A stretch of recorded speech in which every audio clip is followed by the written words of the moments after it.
Onrus di mana ya? Di Pulau Onrus kali ya? Nggak tahu. Nggak tahu. Onrus, nggak pernah dengar. Nggak tahu sih. Baru dengar.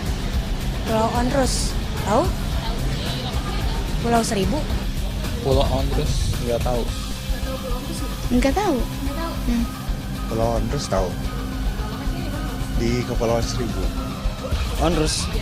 Onrus itu gimana ya? Lupa saya.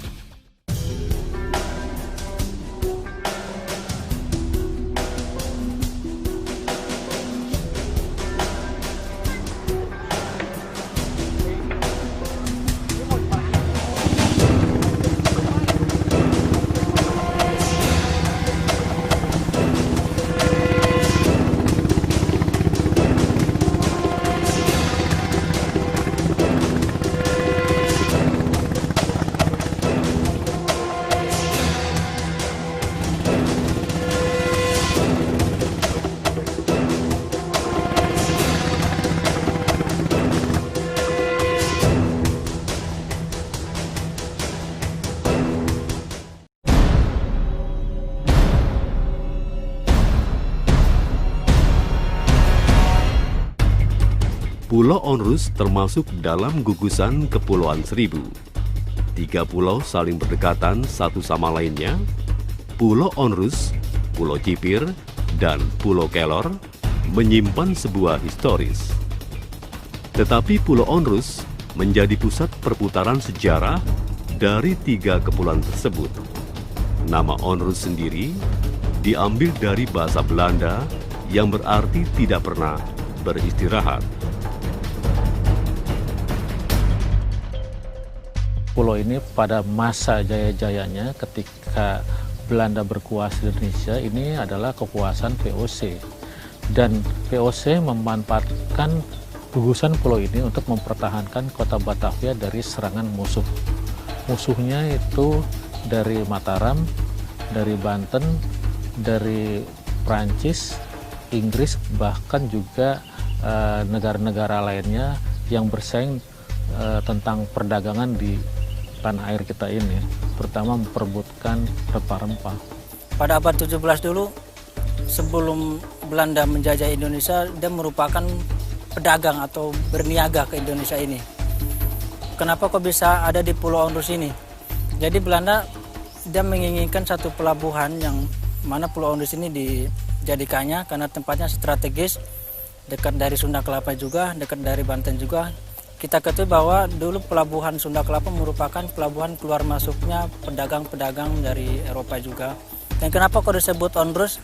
Jadi karena saking sibuknya aktivitas yang ada di sini, akhirnya para pekerja di sini menyebutnya dengan nama Onrus. Onrus itu artinya pulau yang tanpa istirahat atau sibuk. Tetapi kalaupun duduk di luar pulau ini, dia menyebutnya dengan nama Pulau Kapal. Mungkin karena banyak kapal-kapal Belanda atau VOC yang berlabuh di sini, akhirnya disebutlah Pulau Kapal. Tapi dengan 2 nama itu dan sekarang yang terkenal adalah dengan nama Pulau Onrus, pulau yang tanpa istirahat.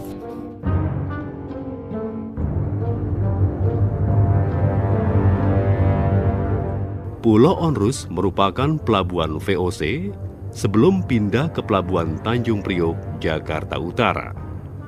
Pulau Onrus juga merupakan markas tentara penjajahan Belanda sebelum masuk ke Jakarta dan mendudukinya. Di pulau inilah, tentara Belanda melakukan aktivitas bongkar muat logistik perang. Pada masa pendudukan VOC, pulau ini digunakan sebagai tempat galangan kapal dan juga didirikannya benteng pertahanan. Pada tahun 1615, pasukan Belanda membangun galangan kapal. Galangan kapal adalah suatu tempat atau fasilitas untuk membangun kapal.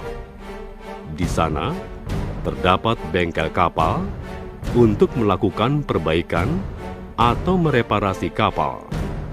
Sebagai bengkel kapal, nama Onrus tak tersaingi. Selain itu, pulau ini menjadi persinggahan sebelum masuk ke Batavia.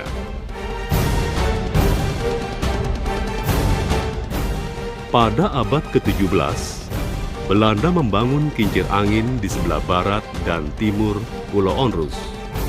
Gunanya untuk menggerakkan gergaji pemotong kayu sebagai bahan dasar membuat kapal. Pada tahun 1807 hingga 1810, mendapat serangan gerilya dihancurkan oleh armada Inggris.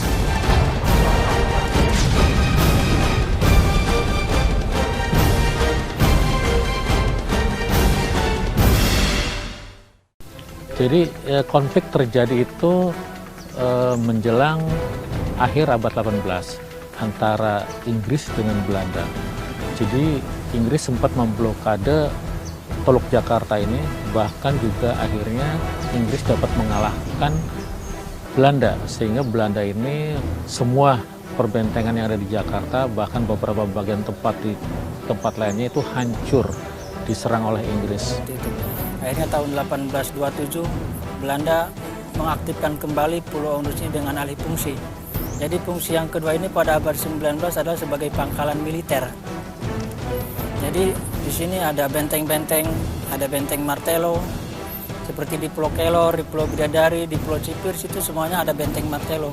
Itu dibangun sekitar pertengahan abad 19, tahun 1850-an. Tapi sayang sekali bangunan itu yang ada di sini sempat dulu ada gelombang tidal akibat letusan Gunung Krakatau sekitar tahun 1883. Dia menghancurkan Pulau Onrus dan pulau yang ada di sekeliling Pulau Onrus ini. Ya, Gunung Krakatau sebenarnya tidak langsung serta-merta menghancurkan Pulau Onrus dan 30 lainnya di situ, tetapi ini adalah terjadi hempasan gelombang tinggi sehingga merusak beberapa fasilitas yang ada di Pulau Onrus dan sekitarnya. Dan bahkan juga setelah itu memang pulau ini juga terbengkalai, jadi memang rusak secara alami, rusak secara perang, bahkan rusak dengan adanya letusan Gunung Krakatau.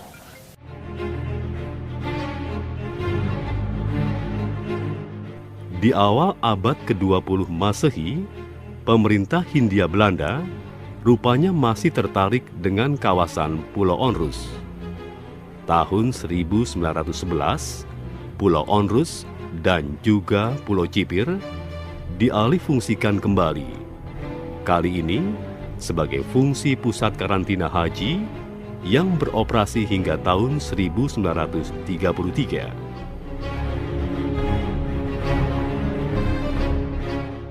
Saat itu, jalur laut merupakan jalur utama transportasi bagi keberangkatan dan kepulangan para jemaah haji.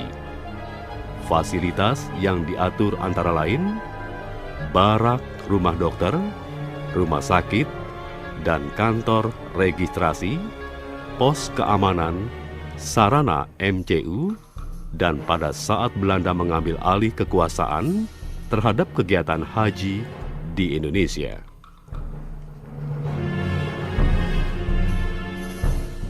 Asrama haji dibangun ketika semua peperangan reda. Bahkan yang tadinya Belanda sudah tidak berkuasa lagi, Belanda mulai berkuasa lagi di daerah Batavia dan sekitarnya. Dan pada tahun 1905 ini mulai dibentuk semacam Dewan Kota Praja di Batavia. Bahkan Pulau Onrus juga masuk di dalam sebuah kekuasaan di kota Batavia itu. Dan di sini mulailah direvitalisasi Pulau Onrus. Ternyata pulau ini diperuntukkan untuk karantina haji yang dibangun antara tahun 1911 bahkan terus sampai 1933, bahkan juga setelah Indonesia merdeka ini tetap menjadi karantina haji. Tapi bukan saja karantina haji, karantina penyakit menular.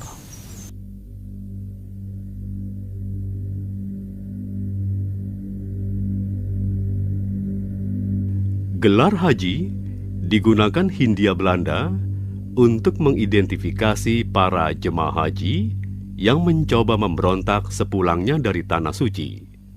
Kadang saat ditemukan adanya jemaah haji yang dinilai berbahaya oleh pemerintah Hindia Belanda, mereka akan diberikan suntik mati dengan alasan beragam.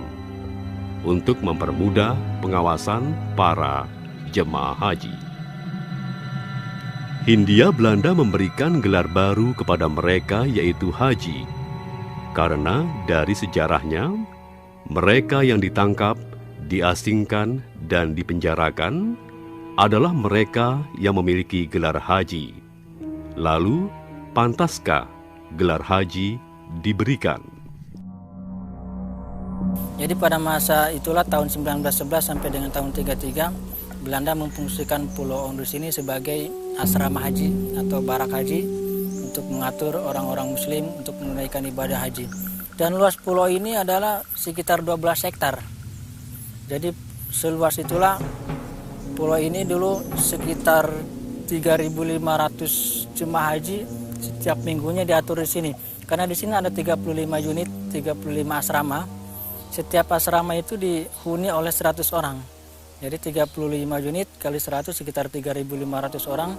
Di sini khusus jemaah haji dikelola di sini sebelum dipulangkan ke rumah masing-masing. Dan adapun perjalanan tempo dulu itu menggunakan dengan pelayaran atau kapal laut atau dengan kapal uap. Dulu pada abad-abad 19 sudah pernah dipakai dengan kapal-kapal dari Inggris, kapal dari orang-orang Arab untuk menunaikan ibadah haji. Memasuki tahun 1942, terjadi perebutan kekuasaan di Indonesia antara Belanda dan Jepang. Jepang terlibat dalam Perang Dunia Kedua, menginginkan terbentuknya Asia Raya. Jepang yang ketika itu terlibat dalam Perang Dunia Kedua sangat berambisi untuk menguasai seluruh wilayah Asia Timur. Kebijakan tersebut berpengaruh termasuk fungsi Kepulauan Seribu yang ada di Teluk Jakarta, termasuk Pulau Onrus.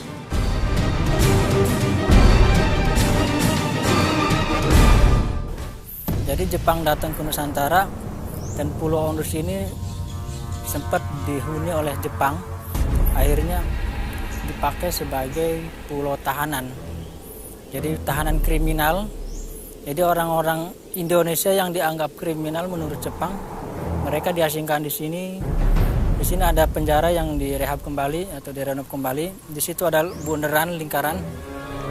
Lingkaran itu adalah untuk mengadu sesama tahanan. Ada kita bilang nama sistem gladiator. Jadi sesama tahanan di sini diadu. Salah satunya harus sampai meninggal. Jadi fungsinya untuk mengurangi daripada jumlah tahanan seperti itu. Adapun di sini ada salah satu makam yang dikeramatkan juga di sini. Itu meninggalnya sekitar tahun 1964. Ada yang mengatakan Mas Kartosuwirjo.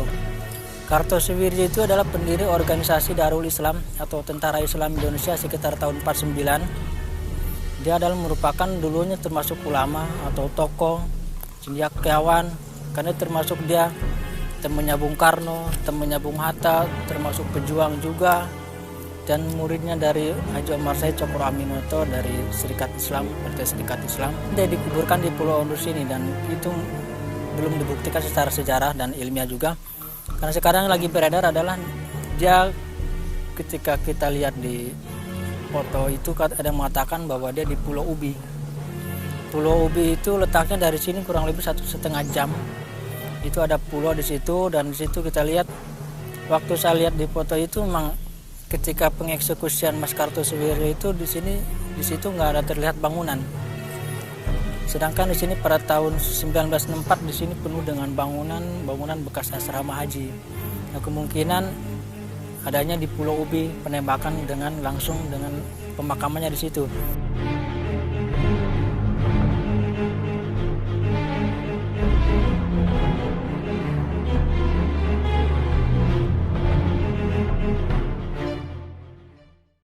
Dengan ini menyatakan kemerdekaan Indonesia. Setelah kemerdekaan Indonesia, Pulau Onrus dialihfungsikan sebagai penampungan gelandangan dan pengemis selama kurun waktu 1960 hingga 1965. Selain untuk penampungan gelandangan, Pulau Onrus juga sebagai tempat pelatihan Tentara Indonesia atau TNI. Nah, akhirnya setelah tahun 65 kesininya, pulau ini sempat kosong dan terbengkalai dan nggak bertuan kembali. Tapi bangunan yang ada di sini, bangunan peninggalan Belandanya itu masih utuh, masih komplit sekali. Akhirnya orang-orang penduduk dari Jakarta, pesisir Tangerang, mereka datang kemari dan mengambil material yang ada di sini. Jadi Pulau Onrus ini hancurnya sekarang ini karena ulah-ulah manusia yang mungkin kurang bertanggung jawab atau kurang peduli tentang keadaan bangunannya dari sini. Mereka mengambil semua material yang ada di sini, dari termasuk batu bata, ada kayu, ada genteng, semua material mereka ambilin semua, mereka bawa. Ada besi juga mereka angkut semua dan hancurlah tahun 1968 karena dijarah. Baru tahun 72-nya, jadi baru ada SK Gubernur pada masa Gubernur Ali Sodikin bahwa Pulau Onrus ini dinyatakan sebagai pulau yang dilindungin, pulau cagar budaya yang dilindungin seperti itu. Dan objeknya di sini ada museum yang masih tersisa, ada bekas penjara, ada kuburan Belanda masa-masa abad 17 di situ, ada bekas tempat registrasinya, ada ruang bunker, ruang bawah tanah yang masih ada yang harus perlu digali lagi. Nah, di sini objeknya khusus untuk pulau sejarah. Jadi Pulau Kelor, Pulau Cipir, Pulau Onrus itu merupakan objeknya di sini khusus pulau sejarah cagar budaya yang dikelola oleh dinas.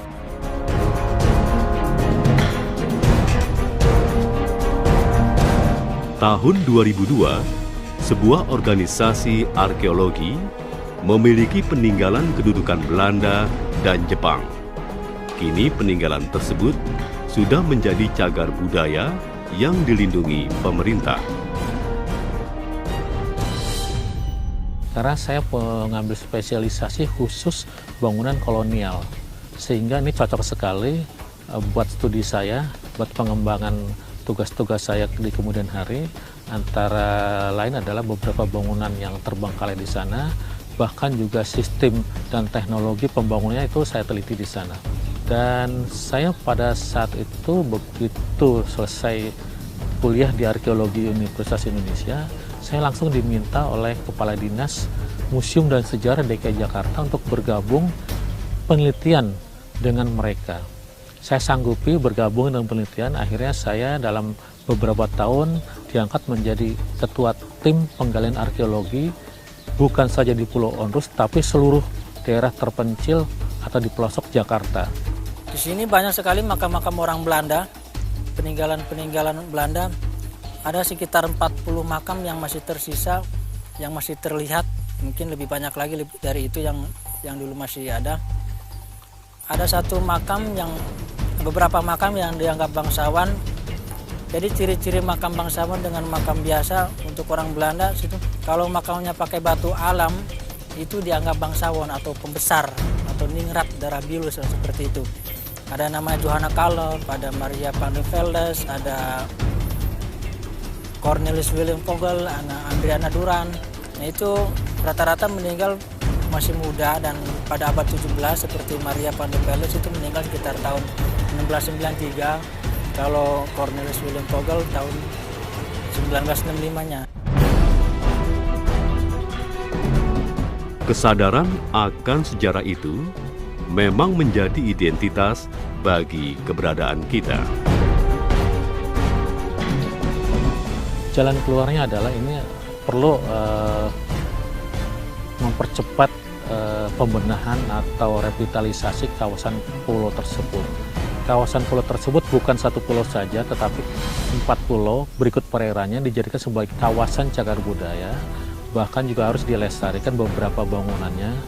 Juga ada bagian-bagian tertentu yang harus direkonstruksi seperti benteng Kincirengin, sehingga banyak orang melihat ini adalah bagian daripada bukti sejarah.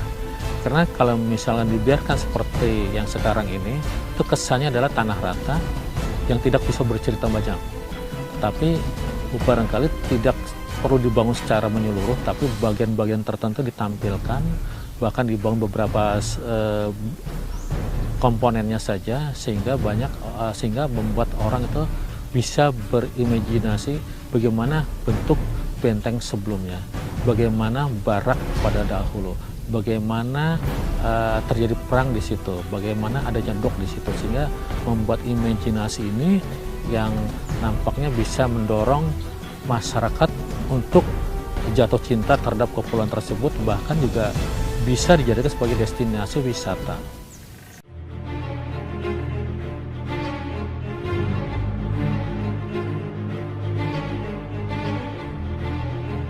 Kolonialisme di Indonesia adalah pengalaman pahit peninggalan-peninggalan geologis di situs Pulau Onrus. Pulau Onrus menjadi bukti bahwa kenyataan itu memang pernah terjadi. Namun bagaimanapun juga, kolonialisme itu adalah bagian dalam proses perjalanan bangsa Indonesia. Dari Pulau Onrus, kita dapat belajar mengapa hal tersebut dapat terjadi. Memahaminya akan membuat kita lebih arif untuk melangkah ke hari esok sebagai bangsa yang telah merdeka.